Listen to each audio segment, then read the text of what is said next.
O tomto by ste mali vedieť. Drahí rodičia, milé matky, milí otcovia, dnes vám nahlas prečítam, čo podporilo Ministerstvo školstva v roku 2022. Čo podporil bývalý minister školstva Branislav Groling. Upozorňujem vás, že sadnite si a predýchajte to, lebo ja teraz veľmi držím svoje emócie na uzde a mám pre vás dôkaz a všetko budete mať v popise tie linky. Som veľmi vyvedená z miery, ale aj čoskoro aj vy budete. Takže len aby ste vedeli, aká je politika Sasky a čomu sa venoval minister školstva a športu Branislav Groling, bývalý kaderník. A ďalšia vec, ktorú vám chcem povedať, je, že túto nebinárnu príručku som sama našla na internete, už som o nej písala, ale nemalo to taký dosah, lebo bol to len príspevok bez videa a takto aspoň si to vypočujete. Takže na začiatok. Nebinárna príručka. Napísala ju Viktori Vargicovie 24.3.2022.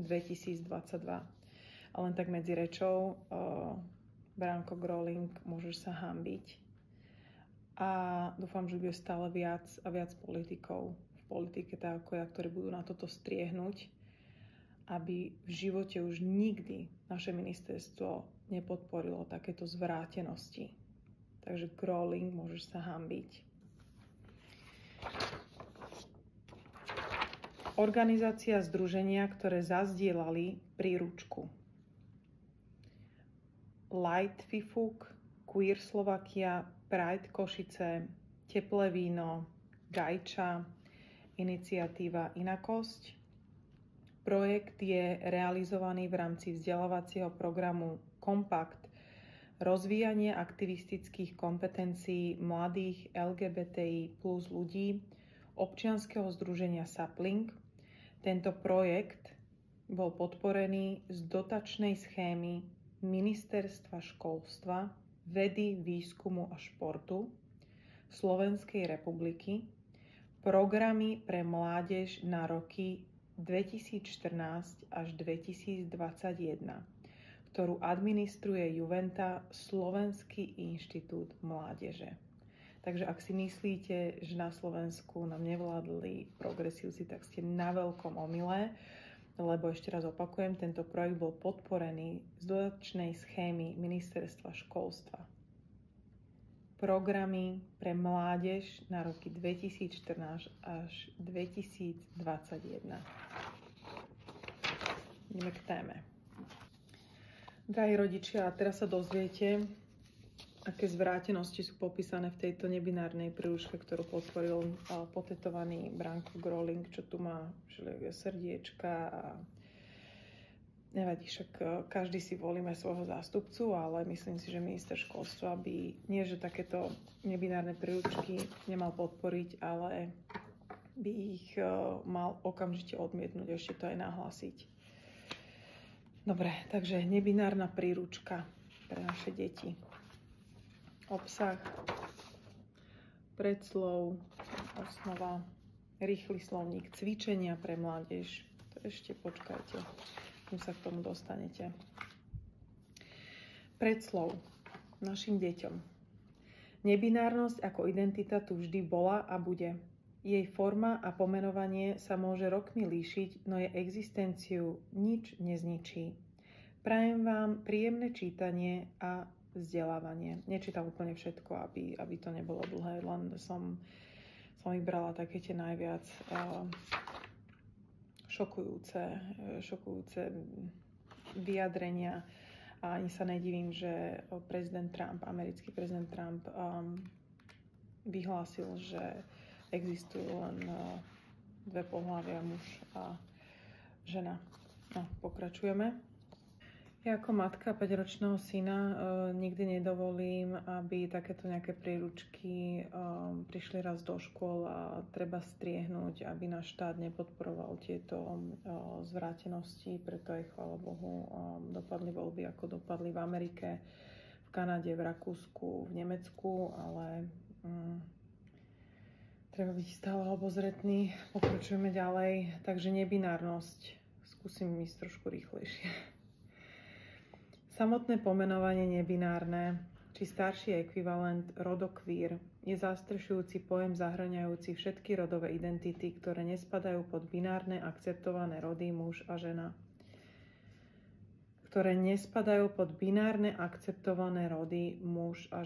Napriek tomu sa toto pomenovanie môže používať ako samostatná identita. Máme tu príklad. Obe tieto identity reprezentujú niekoho, kto je v strede a adaptuje charakteristiky aj ženské, aj mužské. Záznamy z 19. storočia nám rozprávajú o človeku menom Veva zo Zuny, ktorá sa identifikoval, to teraz ja nerobím chybu, toto je napísané, ktorá sa identifikoval ako Lamana. Nosila zmiešané mužské a ženské oblečenie a jeho rodina a blízky striedavo používali mužský a ženský gramatický rod. Dobre.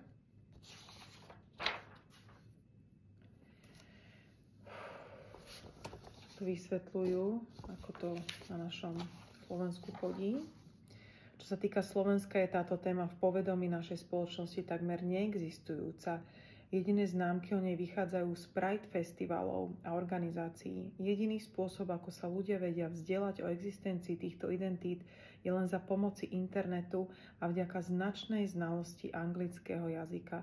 Tak práve sme sa dozvedeli, prečo sa organizujú tieto pridey, kde vlastne táto téma v povedomí našej spoločnosti vychádza z Pride festivalov a organizácií. Dobre vedieť. Milí rodičia, toto robím kvôli vám. Zdieľajte toto video.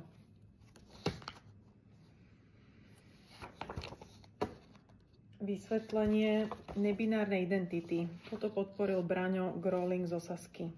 Neutrois sa považuje za rod buď neutrálny alebo za tretí rod. Je úplne odlúčený od konceptu muža a ženy, či od nejakej ich kombinácie. Dobre vedieť, pán Groling, mohli by ste o tom začať hovoriť na vašich sociálnych sieťach. To je pekná hanba, že Saska má takéhoto predsedu. Aha, gender fluid. Znamená to, že sa ich rody môžu meniť, alebo že medzi rodmi tzv. Lieta. Táto zmena môže prebiehať medzi všetkými rodmi alebo len medzi špecifickou hrstkou. Hlavný rozdiel medzi birodovou a rodovo-fluidnou identitou je, že pri rodovo-fluidných identitách môže byť zmena postupná, zatiaľ čo pri birodových identitách ľudia nezažívajú túto graduálnu zmenu. Demiboy pociťuje aspoň nejakú asociáciu s rodom muža. Aspoň nejakú. Tento pocit ale nie je dostatočne silný, aby sa osoba identifikovala úplne ako muž. Synonymný pojem je aj transmask. Môže byť, pán Groling, Saska, úžasné. Všetci, čo podporujete túto stranu. Je čas sa zobudiť. Demigirl pociťuje aspoň nejakú asociáciu s rodom ženy. Tento pocit ale nie je dostatočne silný, aby sa človek identifikoval plne ako žena. Synon, transfem. To je to, čo som hovorila, že táto progresivistická politika najviac utlača ženy, nositeľky života, aby ženy boli sebavedomé, hrdé, aby ženy chceli byť viacej ženami, muži aby chceli byť viacej mužmi. Teraz sa podržte. Agender je človek sa nestotožňuje ani s jedným z rodov. Nemá vedomú rodovú identitu. Vlajka je čierno-zelená, možno aj tu vidíme čoskoro na Pridoch. Alebo primátor progresívny Valo to vyvesí na námestiach, kde sa hrajú deti, tak ako minulý rok.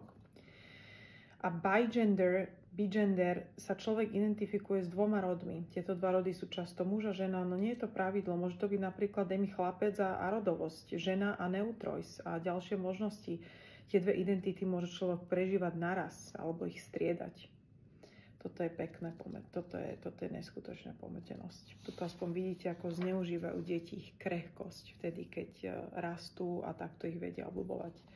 Jazykové alternatívy. Tu ich učia, ako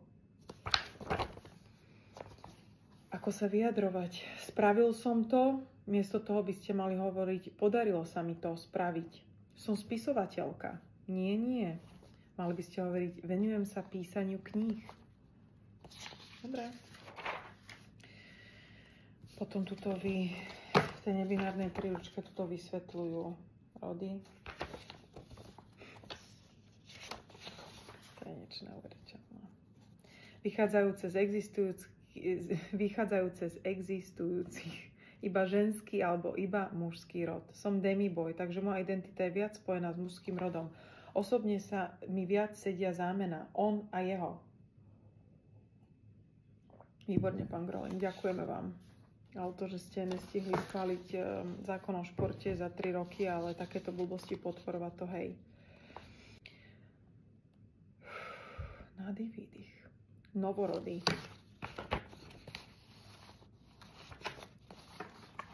Bezrod. Na Slovensku sme už zachytili pokus o vytvorenie rodovo neutrálneho rodu pre slovenčinu, ktorý dostal meno Bezrod. Jeho autorstvom je Sally. A teraz môžete vidieť jej profil, čomu sa venuje. To ďalej nebudem komentovať, stačí, že to vy vidíte, urobte si sami názor, lebo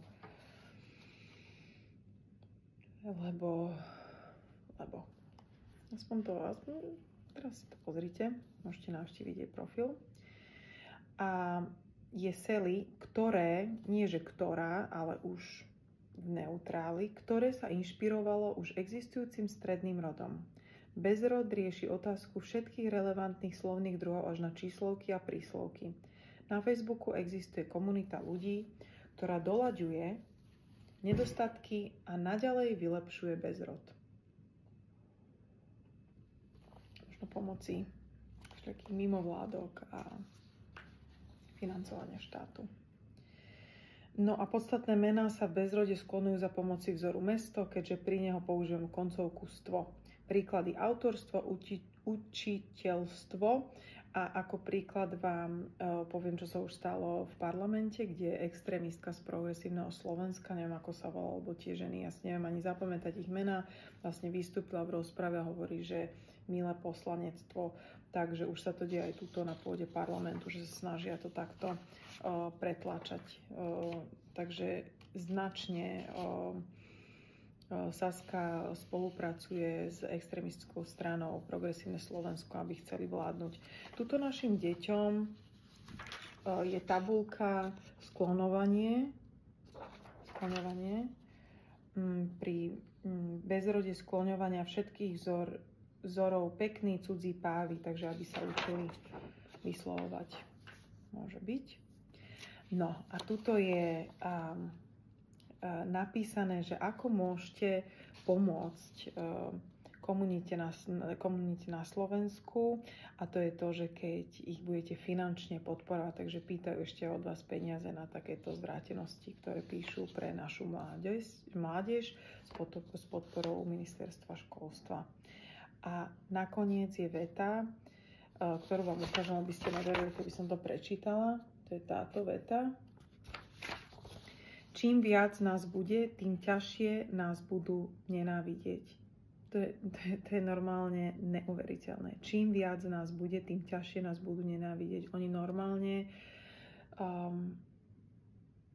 burcujú ľudí, aby boli nenávidení a to absolútne proste homosexualitu vždy boli, sú aj budú. A ja chcem, aby sa v našej spoločnosti cítili dobre, ale toto je cez čiaru, toto nemá s tým nič spoločné. Dúhová vlajka je len zástierka za takéto financovanie takýchto zvráteností. To není len o láske a o rešpekte. No a na konci je cvičenie pre naše deti. Naše deti by mali cvičiť. Horúca novinka. Na tvojej záhrade pristal záhadný vesmírny tanier. Slovenský úrad pre komunikáciu s mimozemšťanmi ťa poveril nadviazať kontakt. Keď vôjdeš do UFO, zbadáš zvláštne stvorenie, ktoré ti pripomína niečo ako mix hadov prepelice. Pomocou použitia bezrodu opíš neznáme individuum pre slovenských občanov.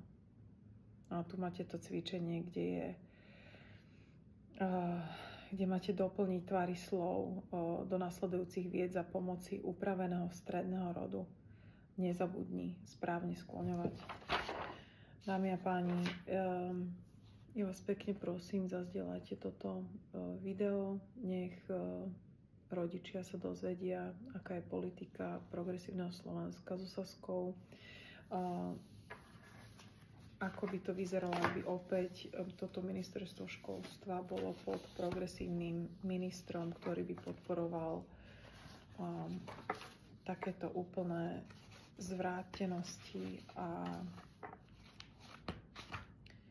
zdieľajte to, sme v tom spolu a ja naďalej budem proti tomuto bojovať. Dúfam, že už konečne nastane revolúcia zdravého rozumu. Amerika, Kanada, Rakúsko, Nemecko sa zobudilo. Česko je na tom oveľa horšie ako my. Takže pevne dúfam, že Slovensko bude si na toto dávať pozor. Ja naďalej budem bojovať za naše deti a budem na toto striehnúť. A ja vám veľmi pekne ďakujem za pozornosť a vidíme sa čoskoro.